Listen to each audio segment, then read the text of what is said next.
Before Sean Combs was a business mogul and rap artist and producer, he was just a kid from Harlem. It's really surreal. It's really overwhelming to come from New York. I'm taking a look at some of the shocking details Combs has revealed about his childhood and what it could mean about where he is today. Welcome to Crime Fix. I'm Angenette Levy. Sean Combs, of course, has been all over the news for the last month following his arrest on sex trafficking and racketeering charges. He, of course, has pleaded not guilty to those charges, which came after raids on his homes in Miami and LA in late March. Combs' world started to crumble nearly a year ago when his ex, Cassie Ventura, filed a civil lawsuit claiming Combs subjected her to a decade of physical, mental, and emotional abuse. Combs settled that suit the very next day. Since that time, more civil suits have followed, with claims being made that Combs sexually assaulted or sex trafficked at least a dozen women. Combs has denied all of those allegations. Stories about those lawsuits have been the subject of hundreds and hundreds of news stories. And it's not the kind of attention that Sean Diddy Combs is used to or wants. He had cultivated an image of a self-made billionaire and business mogul for years. Combs had used a number of names over the years: Puff Daddy, Puffy, P. Diddy, Diddy, and now Love. But what do we really know about him as a person and how he became who he is today? What shaped him as a person? I want to go back to the very beginning. Sean John Combs was born on November 4th, 1969 in Harlem. His mom was Janice and his dad was Melvin. We're going to have more on Melvin and Janice in just a bit, so stay tuned. We know Janice eventually moved Combs and his sister to Mount Vernon, New York after Melvin died. Janice actually worked 3 jobs to put them through private school. In a 2006 documentary, Sean Combs, Portrait in Black and White, Combs revealed a lot about his upbringing. He explained the difference in how his grandmother raised him compared to his mother, telling a story about someone stealing money from him after his grandmother sent him to the store to buy cigarettes. His mom told him to go get the money back and not to come home unless he got that money. He left crying, found the guy, and got beat up, but he said he got that money back. In the documentary, Combs said, "My mother, I guess, was raising me for the real world. She always told me, if someone hits me, to hit them back harder." Combs' father, Melvin Combs, was shot and killed on Central Park West in 1972. But for years, Combs actually believed his father died in a car crash because that's what his mom told him. Combs talked about his father in the documentary, saying in his own words that he later found out his father's brains were blown out, and he learned he was the son of a hustler and a gangster, which he had always suspected. There has been talk over the years that Melvin Combs worked for Harlem gangster Frank Lucas, whose story was depicted in the film American Gangster. Combs apparently found out his father was friends with Frank Lucas, that drug dealer in the area, but has said in other interviews that his father was actually a drug kingpin in his own right, which is something he didn't want to glorify. Lucas has said he and Melvin Combs did business together. Combs said his only memory of his father was him tossing him into the air. He was a very stylish dresser. The ladies loved him. His whole everything is real meticulous. He had a lot of drive, a lot of determination. You know, he ain't want to be poor. I spoke with Sean Sotero, a music journalist, earlier this year about Sean Combs and his father. The Melvin Combs story is very interesting. I found something actually just the other day. It's a daily news story from February 1973, which is a few years, maybe a year and a half or so after he was killed. But it was around the time that this drug case in which he had been involved, in which, finally convictions happened in it. But this article says, well, look, this case, which was, breaking up a giant heroin ring, started when Melvin Combs's phone was wiretapped, and that was sort of the break in this case. And the article doesn't out and out say this, but it seems to imply that Melvin Combs' death was somehow connected to that, right? And you hear rumors, people associated with Harlem in that time have said, well, look, people mistakenly thought Melvin Combs was an informant and that's why he was killed, right? It's sort of something that people who knew him back then or who knew the area back then have said. And so, it seems to me this article sort of trying to put 2 and 2 together and say maybe the reason they thought that was because there was in fact, this wiretap on his phone, So that part was true, but obviously wiretaps are not something one does voluntarily, right? So Mm-hmm. if this Daily News article is to be believed, I think that maybe sort of explains the story behind his death, possibly. But yeah, I think, Diddy definitely had the image of his father was very important to him. There was a speech he gave at Howard, maybe 2005 or so, something like that, where he recalls very vividly, I was in college at Howard, and the first thing I did was go to the library and look at the microfiche and look up the Amsterdam News and see this story about my father. Like, it is something that is very important to him, this image of his father as sort of the drug dealer, but not just the drug dealer, sort of the suave, powerful guy who hung out with, the biggest of the big gangsters, right? Frank Lucas, like you mentioned, who, of course, his story is now immortalized in movies, right? He's about as famous as you can get in that sort of milieu. So I think that Diddy seemed to hold on to that image of his father, and it seemed very important to him that his father was someone big and notable and important. The stories I cover each day here on Crime Fix show you just how scary the world can be. And one of the scariest things that can happen is if you ever get hurt. But I want you to know, if you're ever seriously hurt or in an accident, your case could be worth millions, and that's where our sponsor Morgan & Morgan comes in. The firm has an army of more than 1,000 lawyers who will fight for what you deserve, and they have the track record to prove it. In the past few months, Morgan & Morgan has won some really big verdicts, like $12 million in Florida, $26 million in Philly, and $6.8 million in New York. All of those were much higher than the highest insurance company offer. Seeing if you have a case can be done in 8 clicks or less, and you don't even have to leave your couch to start one. Also, a really great thing, you only pay Morgan & Morgan if you win. There are no upfront fees. So if you're hurt, you can easily start a claim at forthepeople.com/crimefix. Combs also discussed being a somewhat lonely person and his belief that he's not a good friend. I don't really think I make a good friend. I don't think I'm someone who someone's going to call when they're going through something. I don't think I'm going to have the patience to really slow down to give them the attention they need. There are other things that Combs revealed about his childhood that really make me wonder, what's going on with him when it comes to his views on women and sex? Combs spoke in the documentary about how he lost his virginity when he was just 12 years old. Combs also talked about watching pornography at a young age. The first time I had sex, I wasn't scared.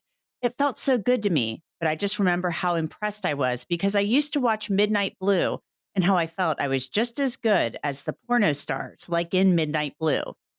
I want to bring in Dr. Daniel Bober. He is a forensic psychiatrist who deals primarily with young people. So, Dr. Bober, your first thoughts on this documentary? We have Sean Combs years ago talking about being really, quite sexually active at what I think is a young age. Yes, I agree. And I think, it's important to state the fact that those who are abused or exploited or have inappropriate sexual encounters at a young age are not necessarily going to go on to become abusers. In fact, the majority don't. So, Sean Combs would not be the first person to have a traumatic childhood, but that certainly would not absolve him of responsibility for his acts.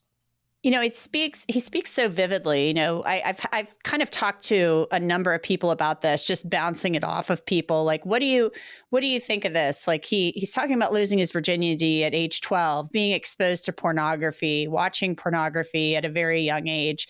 And there have been some people who have said to me, like, oh, come on, like, it's no big deal. A lot of kids do that at that age. I think of 12 as being very, very young. And I think of that as being a very formative time period and something like where that could shape the way you look at sex, and viewing pornography at such a young age seems to me, and I know he's pleaded not guilty to these charges, but the allegations are that he has these days-long sex parties, and it could go into a lot of different things looking at this. Is it possible he's just got these kind of wild views about sex and things of that nature? So I think what's going on here is, first of all, it is a big deal. It's not no big deal. So being exposed to sexual experiences at such a young age is definitely a form of trauma and abuse, in my opinion.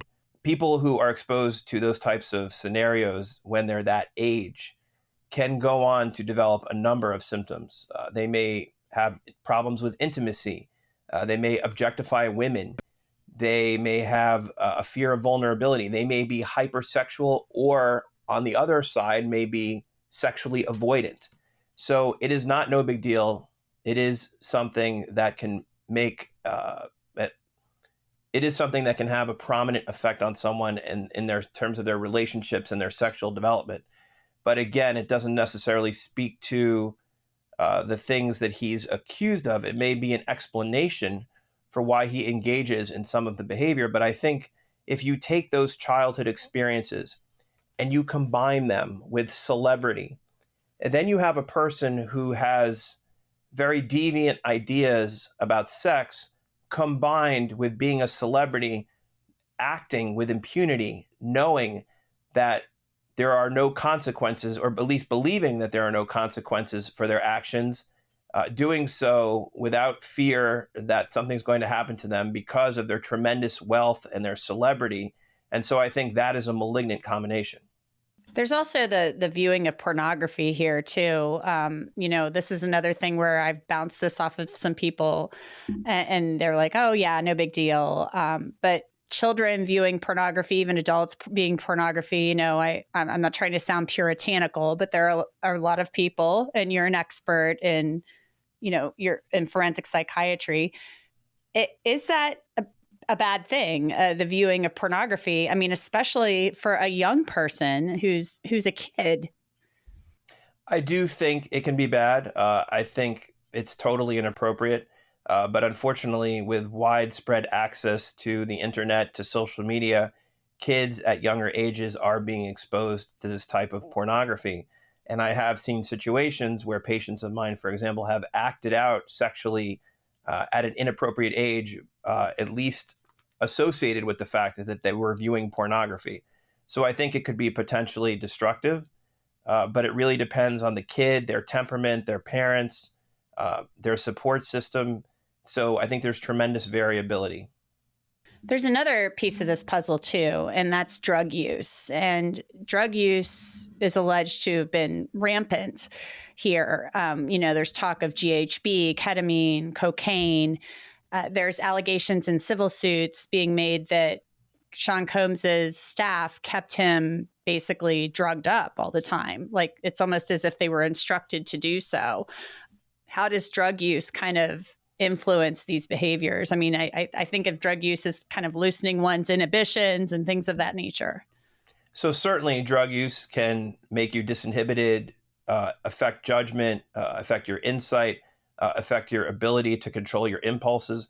But as we know in criminal law, drug use in and of itself, voluntary intoxication, is not a defense for a crime. What I see his defense team doing right now is painting this sort of family man defense, because one of the accusers is a single adult woman living at home and he is married with children.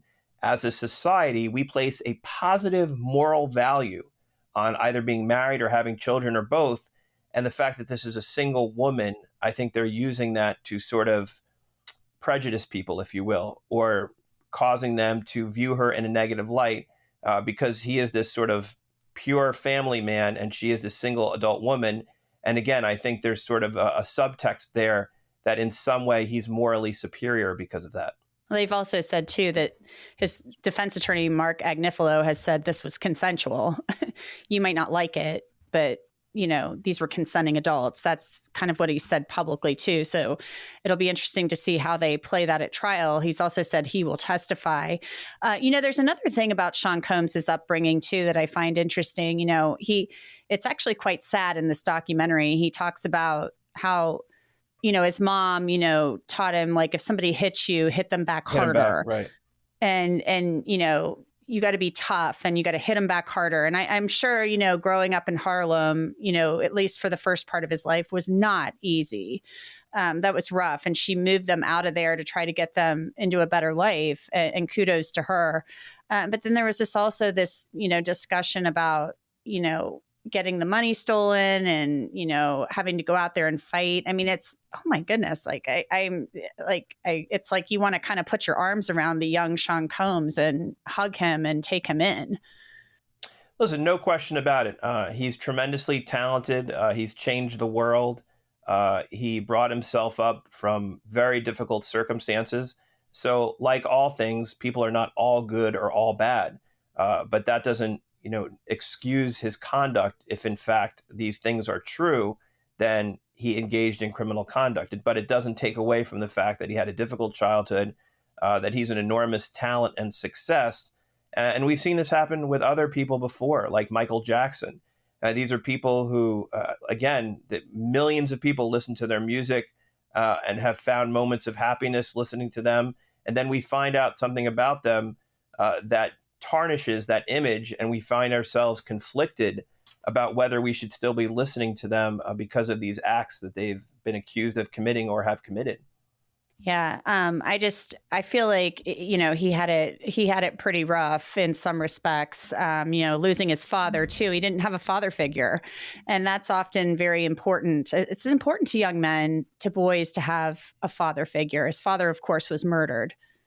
Oh, no question about it. Again, and all these things affected him, I'm sure. But the fact is that a majority of people who are exposed to this type of loss, trauma, abuse, neglect, don't go on to become abusers themselves, although certainly it increases the risk significantly when compared to the general population. Well, Dr. Daniel Bober, thank you as always for your expertise. I appreciate it. My pleasure. And that's it for this episode of Crime Fix. I'm Angenette Levy. Thanks so much for being with me. I'll see you back here next time.